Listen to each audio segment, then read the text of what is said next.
Hello दोस्तों, मैं power Singh और आप सभी का मेरे सुर तरंग चैनल पर स्वागत है। दोस्तों, मैं आज आपको लेकर के आया हूँ भगवान श्री कृष्ण की नगरी द्वारिका। जी हाँ दोस्तों, भारत के 4 धामों में से एक महत्वपूर्ण नगर द्वारिका आप देख रहे हैं। हम पहुँच गए हैं यहाँ पर। ये बहुत सारी गाड़ियाँ खड़ी हैं, पार्किंग यहाँ पर हम कर रहे हैं और ये बहुत ही पुण्य धरा है। भगवान श्री कृष्ण ने यहाँ पर 36 साल तक शासन किया था और आप देख रहे हैं। और ये सब गाड़ियाँ पार्क की हुई हमने यहाँ पर, और फिर इधर की तरफ द्वारका का ये स्थान है। और अब यहाँ से कुछ ही दूरी पर यहाँ गाड़ी पार्क करने के बाद में लगभग 250-300 मीटर पैदल ही हमने जाने का नीचे किया। मेरे बाईं तरफ ये ऊँट पर कुछ सवारियाँ कर रहे हैं बच्चे और ये जा रहे हैं। और रास्ते के बाईं तरफ ये गोमती नदी है। गोमती नदी के तट पर ये गोमती नदी है और ये गोमती नदी और आगे जाकर के समुद्र, और ये समुद्र का हिस्सा है। और सामने देखा आप मंदिर दिखाई दे रहा है। अब दर्शन करने के लिए आपको लेकर चलते हैं भगवान श्री कृष्ण का, द्वारकाधीश का ये मंदिर है, ऐतिहासिक मंदिर। और इसके ठीक ये पास में समुद्र दूर तक आपको दिखाई दे रहा है। बोटिंग भी हो रही है, ऊपर एक ब्रिज भी बना हुआ है। तो दोस्तों, इस पुण्य धरा का दर्शन भी करवाएंगे और मैं आपको ऐतिहासिक जानकारी भी दूंगा। दोस्तों, ये गोमती नदी आप देख रहे हैं, ये गोमती नदी और सामने जो मैंने बताया वो समुद्र है सामने, और इसके संगम स्थल पर ही सामने भगवान श्री कृष्ण का मंदिर है जिसके ऊपर ध्वज फहरा रही है। दोस्तों, ये 10 किलोमीटर से दूर से ध्वज दिखाई देती है और ये दुनिया की सबसे बड़ी ध्वज होती है जो दिन में 5 बार चढ़ाई जाती है। और बहुत ही पवित्र स्थान है। असंख्य लोग यहाँ पर दर्शन करने के लिए आते हैं। दोस्तों, इसका प्राचीन नाम कुशी नगर भी था। राजा रेवंत ने यहाँ पर कुश बिछा करके और यज्ञ किया था, उसके कारण से कुश नगर इसको कहा जाता है। कुश स्थली भी कहा जाता है। और ये 32,000 वर्ष प्राचीन है। आप देख रहे हैं मंदिर भव्य, देखो दुनिया का सबसे बड़ा ध्वज है ये, और 10 किलोमीटर से देखा जाता है। और जो भगवान श्री कृष्ण का ये मंदिर है बहुत ही प्राचीन है और ये लगभग आज से करीबन 2500 वर्ष पूर्व इसका निर्माण किया गया था। चूने के पत्थर का बना हुआ ये विशाल भव्य मंदिर है। और बीच मार्केट में, जहाँ अन्य जगह मंदिरों में होता है, यहाँ पर भी बहुत सारी दुकानें हैं, हाट लगी हुई है जहाँ अनेक प्रकार की चीज़ें बेची जाती है। और बाकी जगह की तरह यहाँ पर भी भाव बहुत तेज़ है। बाकी जगह की तरह यहाँ पर भी वैसे ही भीड़ भड़ाका और सब कुछ नज़ारा वैसा ही रहता है जैसे धार्मिक स्थल पे होता है। और वही नज़र आ रहा है। देखो ये सांड घूम रहे नंदी, लेकिन किसी को मारते नहीं, छाछ भी बेच रहे हैं। और ये बहुत ही प्यारा स्थान है, बहुत ही मनमोहक यहाँ का दृश्य है और बहुत ही भावुभर हो जाते हैं जब हम यहाँ पर आते हैं द्वारका। तो भगवान श्री कृष्ण की नगरी, यहाँ पर भगवान श्री कृष्ण ने 36 साल तक शासन किया था। जराचंद से बार बार हो रही लड़ाई के कारण से बच करके यहाँ पर ये आए थे। युद्धवंशों का नाश करने का निश्चय किया था जराचंद ने, और बार बार भगवान श्री कृष्ण को जराचंद से युद्ध करना पड़ता था। अतः ये वापस यहाँ पर आए। मैं आपको इतिहास में ये भी बताऊँगा कि यहाँ क्यों आए। दोस्तों, ये यदुवंशों की भूमि थी। राजा यदु का यहीं पर शासन था, सरस्वती नदी से लगा करके और सिंध की नदी तक। पहले के ज़माने में राज्यों का विभाजन नदियों के किनारों के आधार पर हुआ करता था, तो सिंध से लगा करके यहाँ तक होता था। ये मोबाइल वोबाइल सब यहाँ जमा करने पड़ते हैं। देखें आप, ये कुछ लोगों के हाथ में, हमने भी यहाँ पर मोबाइल तो जमा करवाया, अंदर फोटो लेना अथवा ले जाना, जूते भी यहाँ रखवाने पड़ते हैं। ये सामान सब यहाँ पर रखने, कोई शुल्क नहीं है। आप इच्छा अनुसार 10-5 रुपये दे दो तो अलग बात है, ये यहाँ पर सब रखा जाता है। तो दोस्तों, मैं बता रहा था ये यदुवंशियों की भूमि है, यहीं से भगवान श्री कृष्ण के पूर्वज यहीं रहते थे, इसलिए पुनः यहाँ पर आए।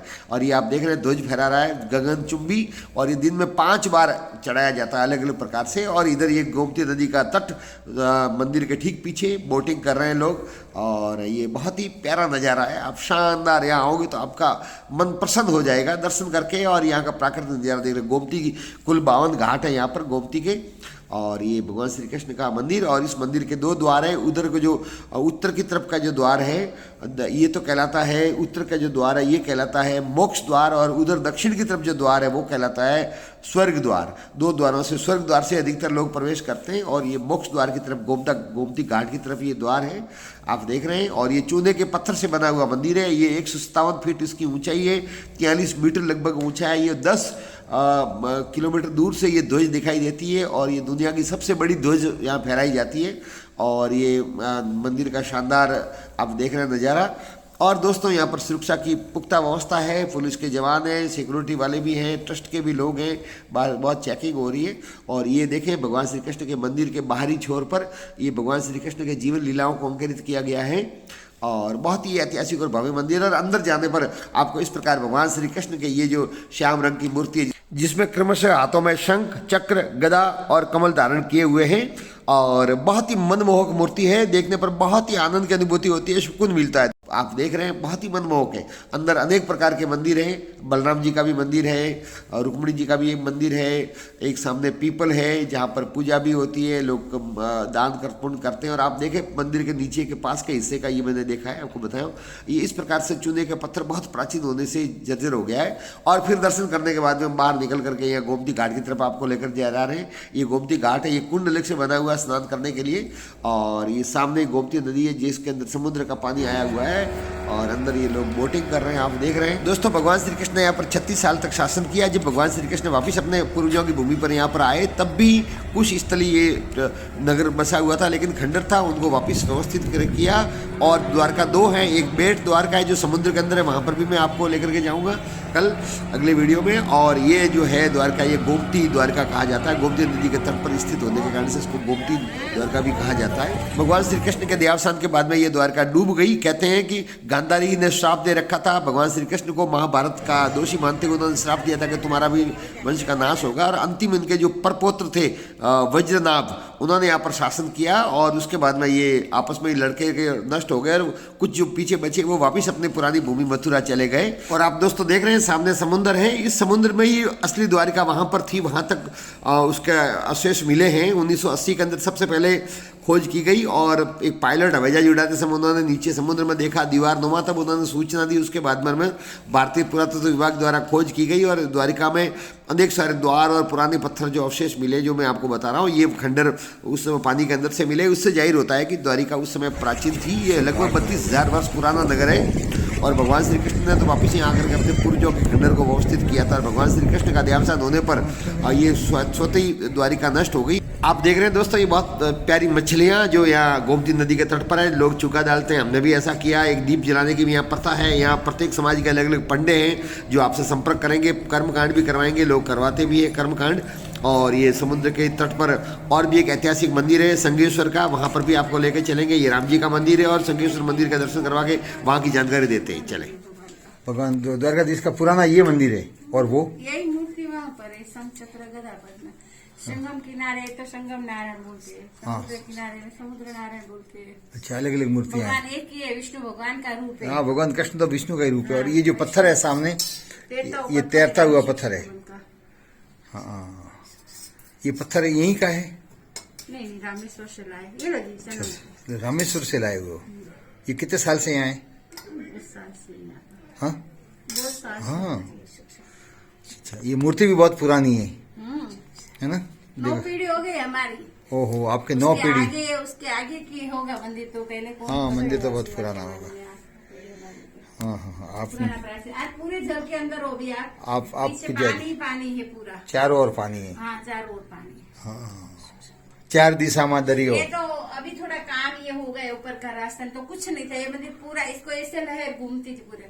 गर्मी गुजरात में ये मंदिर आता था, पूरा ऐसे पानी घूम के आगे से निकलता था। पूरा पानी चारों ओर घूम के निकलता था। ये आगे भी कुछ बीच में दरिया। रास्ता यही था, इस तरफ समुद्र, इस तरफ समुद्र।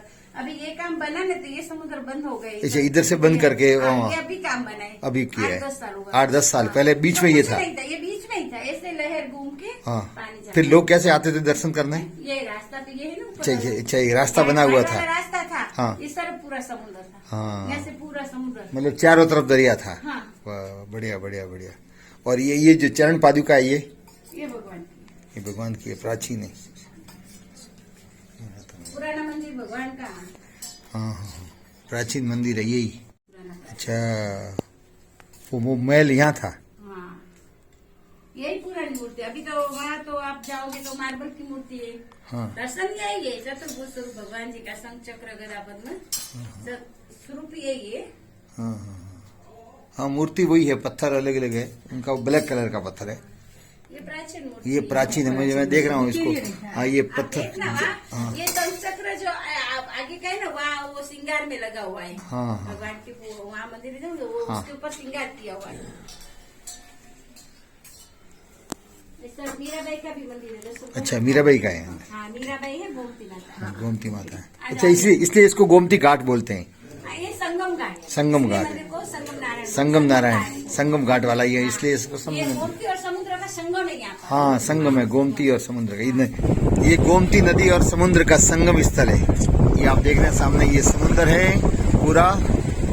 और ये इधर आप देख रहे हैं ये गोमती नदी, और संध्या होते होते ये पानी बिल्कुल खाली हो जाएगा। अभी ज्वार भाटा वाली स्थिति रहती है ना, उसमें दिन को ये पानी से भरा रहता है पूरी गोमती नदी, और संध्या के काल में पूरा पानी एकदम समाप्त हो जाएगा और यहाँ से पैदल जा सकते। तो दोस्तों, आपको द्वारका की यात्रा कैसी लगी? वीडियो को लाइक करें, शेयर करें, कमेंट्स करें, चैनल को सब्सक्राइब करें। कल आपको बेट द्वारका के दर्शन करवाएंगे और ऐतिहासिक जानकारी भी दूंगा। सोमनाथ भी लेकर के चलेंगे और भी ऐतिहासिक स्थल बताऊंगा। तब तक आप सबका बहुत बहुत धन्यवाद।